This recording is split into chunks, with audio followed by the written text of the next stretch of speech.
Si atsika fa ny fahasoavan'Andriamanitra miaraka amintsika.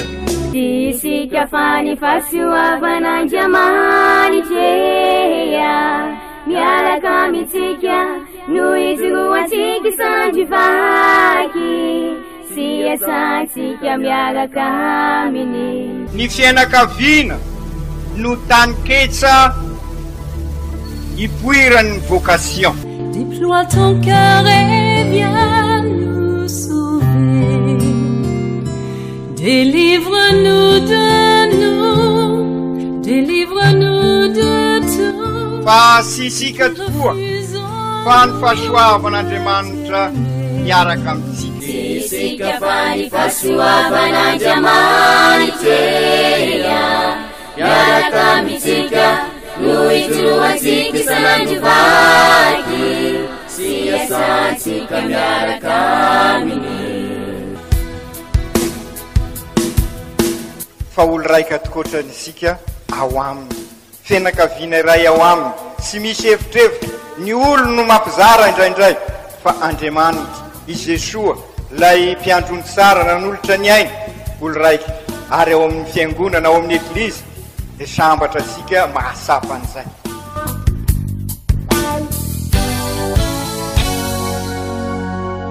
Olo araiky atsika atambatry ny fanahy masina kamiray olo araiky ao amin'ny Kristy. Fandaram-pampianarana iaranao amin'ny son excellence Monseigneur Benjamin Marc Caramarson eto amin'ny radio Fanira.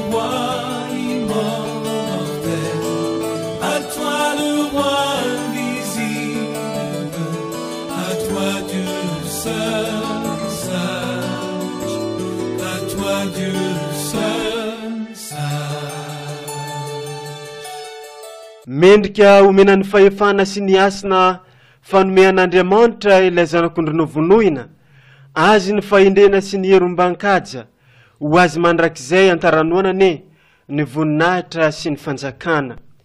Arak'izay moa dia faly miarahabantsika rehetra amin'izao maraindraigny izao tratry ny ty andro alahady fa 7 amin'ny vanim-potoana tsotra mandavan-taona. Miarahabantsika rehetra satria andro lehibe ho antsika kristiana katolika indrindraindrindra ity andro niany ity satria ankalazana ny Jesosy Kristy mpanjaka n'izao tontolo izao. Koa ampanjakao ny fahamarinana sy ny fitiavana dia mpanjakantsika tokoa i Kristy.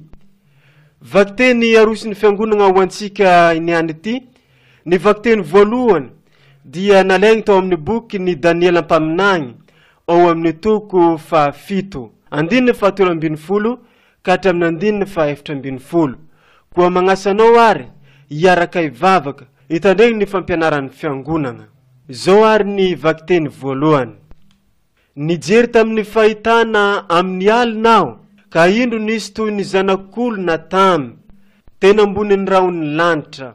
Nandroso izy nankeo amin'ilay antiday ka nentina hoe anatrehany dia nomena azy ny fahefana sy ny voninahitra amampanjakana ary nanompo azy avokoa ny vahoaka mampirenena sy ny samihafa fiteny rehetra.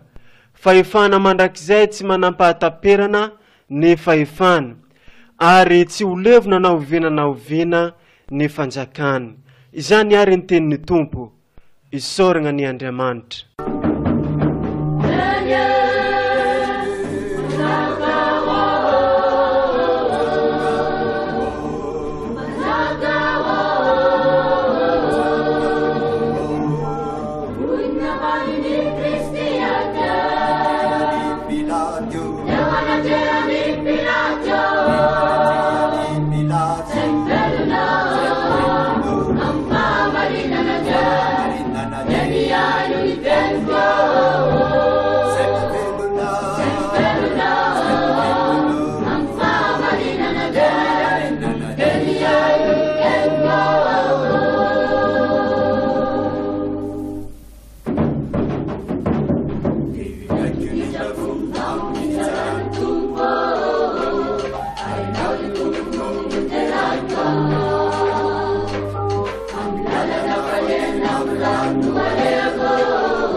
Vakiteny faharoa, boky fanambarana ny soratan'ny Masindray Joany apôstôly, ao amin'ny toko voalohany, 15 ka hatramin'ny 19.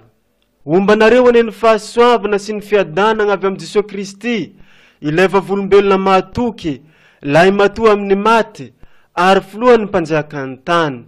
Ho an'ilay tiantsika nie, ka nanasany hotantsika tamin'ny rany, sy nanao antsika ho fanjakana mampisoron'Andriamanitra reny, eny, ho azy ene ny voninahitra mampahefana mandrakizay. Amen. Indro izy avy eo amin'ny raona, ka ahita azy ny maso rehetra, na dia ny anireo nandefona azy aza, ary handontratra ny firenena rehetra ambonin'ny tany, amin'ny fahitana azy. Eny, amen. Izao no Alfa sy Omega, fiandohana sy fiafarana, hoy ny Tompo Andriamanitra. Dia ilay ankehitriny sy taloha, ary ho avy, maefa ny zavatra rehetra. Izany ary ny tenin'ny Tompo, isoragna ny Andriamanitra.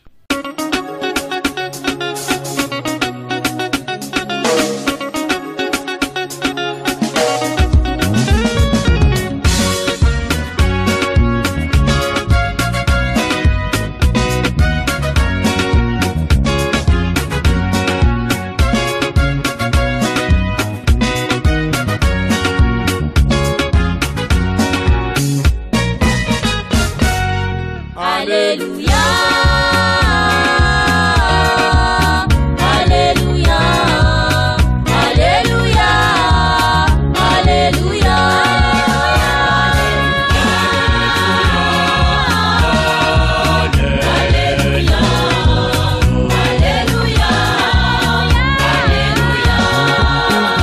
Amizao ary dia magnentigna antsika jiaby iaino ny evanjely sy ny fampianarany eglizy.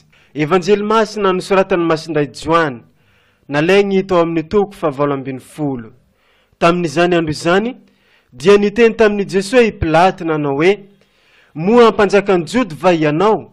Jesosy namaly hoe: anao samy rery izany teny izany sa an'olon-kafa nilaza ahy taminao? Dia namaly Pilaty nanao hoe: fa izaho anga Jody? Ny firenenao sy ny mpisoronao no nanolotra anao tamiko, ka inona no nataonao? Jesosy namaly hoe: tsy anisan'izao tontolo izao ny fanjakako, fa raha anisan'izao tontolo izao ny fanjakako dia ho niady ny oloko, ka tsy ho voaren'ny Jody aho. Fa tsy anisan'izao tontolo izao ny fanjakako. Dia hoy Pilaty taminy: koa mpanjaka zany ianao? Ary novoleny Jesosy hoe: efa voalazanao, mpanjaka aho. Teraka aho sy tonga teto an-tany mba hanambara ny marina, ka izay rehetra mpanaraka ny marina dia mihaino ny feoko. Izany ary ny tenin'ny Tompo, derany ho anao ry Kristy.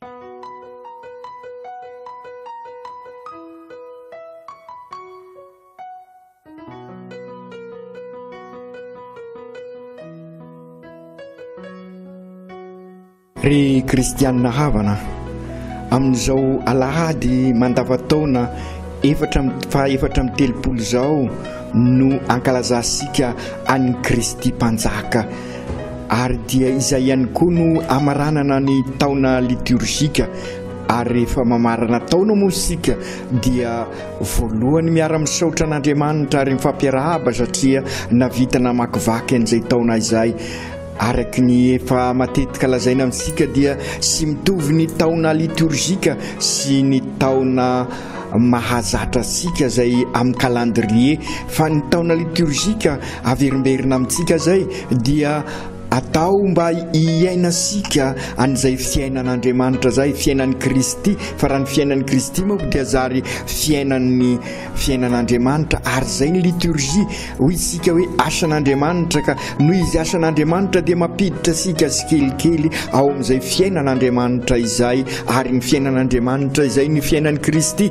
Ka amin'izao alahady zao ary alahady sotra mandavataona fa 4:30 no ankalazan'ny Eglizy an'ny Kristy mpanjaka, zany hoe i Kristy mampivondrona an'izao rehetra zao. Izy no mpanjaka an'izao rehetra zao, ary izy ny faran'izao rehetra zao, araky ny voalazany bokin'ny fanambarana Apokalipsa: alpha sy omega, izay tokoa i Kristy. Izy no nahariana an'izao rehetra zao, ary izy koa no efarany izao rehetra zao, ary izy no zanak'Andriamanitra, izy no tenin'Andriamanitra, araky ny voalazan'ny Daniela mpaminany. Ary mbola atitra ny boky ny fanambarana mpanjaka tokoa i Kristy, ary izay no antony ankalazantsika azy amin'ny famaranana ny taona liturgika, manampy antsika sahady zany hiditra amin'izay fiafaran'izao tontolo izao izay Kristy manjaka amin'izao rehetra izao. Ary zay tokoa no andriamanitsika maefa ny zava-drehetra izy, ary dia mpanjaka n'izao rehetra izao, ary zay Kristy mpanjaka n'izao rehetra zao. Ary zay ny finoantsika ry kristianina havana, ary zay no ambarasika amin'izao Kristy mpanjaka zao. Ary amin'ny toerana maro aza amin'izao fotoana izao dia manao procession anambarana an'izay hoe i Kristy tokoa ny manjaka amin'ny fiainantsika. Ary dia izay tokoa i Kristy matotonga olombelona dia manambara fa Andriamanitra manjaka eo amin'ny fiainantsika. Izay no fampianarana voalohany, fa izao koa nefa tsara amarinina ry kristianina havana, isika rehetra zay afaka miaino an'izao sy mpanjaka araky ny fisainan'izao tontolo izao i Kristy, ary sy mpanjaka anao fahefana amoritra i Kristy fa fahefana manompo ary zay no nataitra any Pilaty zay solotenany empereur zany hoe izay ny mpanjaka ambony indrindra tamin'izay fotoana zay empereur romanina zay nieritreritra fa izy ny lehiben' zao rehetra zao ary dia araky ny fisainany sy ny fahendreny zao tontolo zao izay dia ny hoe manana fahefana eo indrindra ry kristianina havana aoka sika ayanavaka ny io resaka hoe fahefana io amintsika malagasy tokoa midikany hoe fahefana dia midika amin'ny teny fransay anakiroa pouvoir sy autorité zavatra hafa nefa no ambaran'ireo zavatra anakiroa ireo na samy midika hoe fahefana ary dia izay no mahatonga antsika ho diso fisainana ary rehefa miresaka hoe fanjakana dia mifangaroaro ny zavatra rehetrarehetra ary noho izay fifangaroana zay dia sy tafita ny hevitra nefa fantatra sika fa ny hevitra no mitondra aina satria raha folakevitra ianao dia miova tokoa ny fiainanao ka izay tokoa ary no tsara ho mariana ry kristianina havana ny pouvoir dia midika fahefana tokoa nefa fahefana matetika mamoritra satria mitondra herisetra ary izay ny any Pilaty ary zay no nataitra ny Pilaty raha nolazaina hoe mpanjaka i Kristy ao amin'ny evanjely ary ny fahefana autorité kosa dia fahefana toteny ary zay ny fahefany Jesosy ary zay ensika mandritra ny evanjely hoe sy miteny ohatra ny manam-pahefana rehetrarehetra izy fa mampita fampianarana mampita hevitra ka mahatonga folakevitra ary dia izay no fahefana ampianarin'ny Kristy amintsika ary raha mpanjaka koa ary sika no isika vita batemy satria no isika vita batemy kristianina ny fiainan'ny Kristy ary zay no antony ankalaza isika an'izao fetin'ny Kristy mpanjaka izao mpanjaka tokoa isika fa tsy ilay mpanjaka teo aloha le nilazaisika hoe pouvoir puissant manana an'izay puissance zay manana an'izay Andriamanitra satria autorité izy toteny ary dia izay no fahefansika toteny mampita ny fahamarinana ary izay fampitana ny fahamarinana tahaka ny Kristy izay no maha olona afaka sika sy voavatopatotra n'izaniza isika eo amin'ny fivelomansika ny maha kristianina sika ka izay no ampianarin'ny Kristy amintsika ary izay no nanaitra ny Pilaty ary tsy azon'ny Pilaty izay satria ny azy mbola ilay hoe pouvoir fa sy autorité nefa fantatra sika fa ny autorité dia sady pouvoir fa matetika ny pouvoir sy mitondra amin'ny autorité ka hitasika amin'ny fiainana andavanandro zany mety misy olona manana pouvoir kanefa sy manana autorité izy satria sy toteny ka manjary sy tafita ny zavatra tiany ampitaina ka noho izany sy folakevitra ny olona ka sy afaka manatanteraka an'izay ka izay no mahatonga azy mampiasa herisetra ka mba hanatanteran'olo azy kanefa ny zavatra atao anatin'ny herisetra tahaka nataon'ny Pilaty zany dia mitondra amin'ny fahafatesana fa sy mitondra amin'ny fiainana i Kristy mpanjaka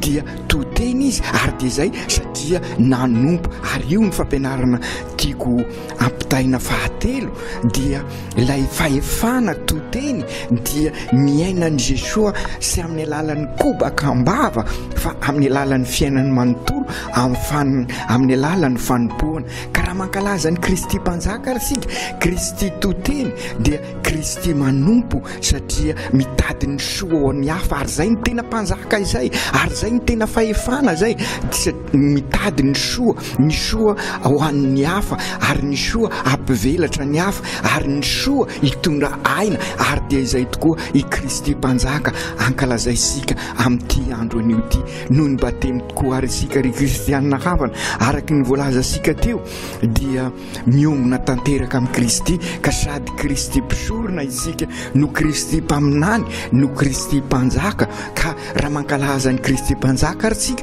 mifampiarahaba tokoa amin'izao faran'ny taona izao dia fataro fa Kristy mpanjaka sy ilay eritreritry nyzao tontolo zao sy ilay mpanjaka araky nyzao tontolo zao fa ilay mpanjaka mahefa ny zava-drehetra tokoa izy alpha sy omega kanefa mpanjaka toteny mampita ny tena aina mampita ny fampianarana ary mpanjaka mitadiny soa manompo asika izy zay manana ny toetra mahandriamanitra azy nataony sinitsinina zany mba hazahosika ny fivelomana ary de zay tokoa ianao ry Kristy mpanjaka an'izao tontolo zao tokoa ianao mpanjaka tompon'izao tontolo zao nefa no ny herin'ny fitiavana no ny fitiavanao zay abaribarinao tamin'ny nahafatesanao de mitondra anay amin'ny tena fiainana rehefa nitsangako velony ianao koa ampio ary zahay zay mitafy an'izay mahampanjaka zay koa mba hototeny amin'ny fiainanay manontolo ay ampitrotra ny fiainana sy ny finoana izahay ka amin'izay sady ho mpaminany tokoa no mpisorona ary mpanjaka ka anazava an'izao tontolo zao ary hitondra fiavozany eo amin'izao tontolo zao ka ho mpanjaka ny fiadanana tahakanao ane zahay ampanjakanao ka anjaka tokoa ny fiadanana eto anivonay eo anivon'ny fianakaviana eglizy kely eo anivon'ny fiarahamonina ka ay famindra fo izahay satria sambatra ny mamindra fo fa ay ahitan'Andriamanitra ary ho tompony amindrana fo izy ary dia ifamindra fo tokoa izahay ahay ifanompo ka anjaka tokoa eto anivonay ny fihavanana sy ny fifankatiavana aoka tanteraka zany amin'ny anaran'ny Ray sy ny Zanaka sy ny Fanahy Masina amen.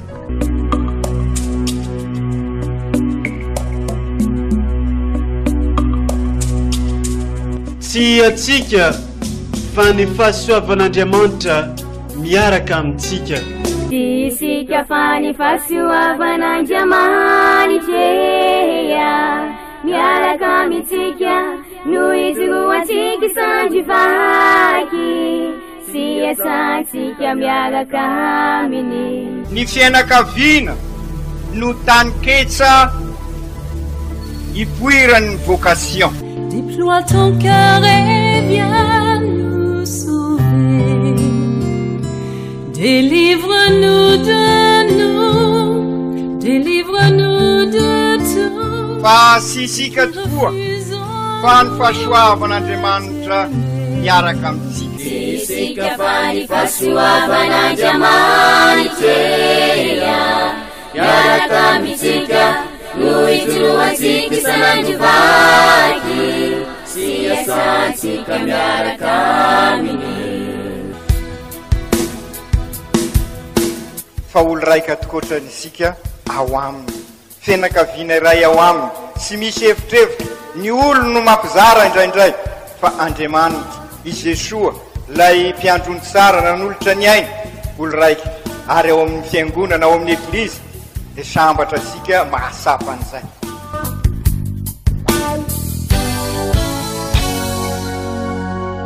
Olo araiky atsika atambatry ny fanahy masina ka miray olo araiky ao amin'ny Kristy.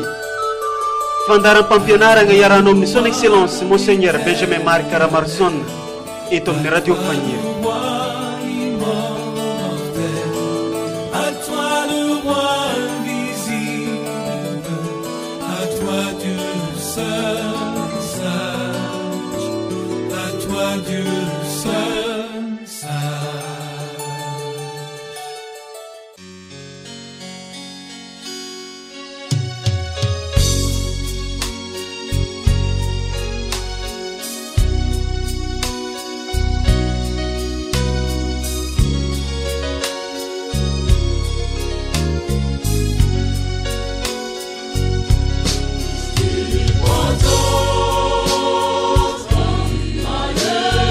Oh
If you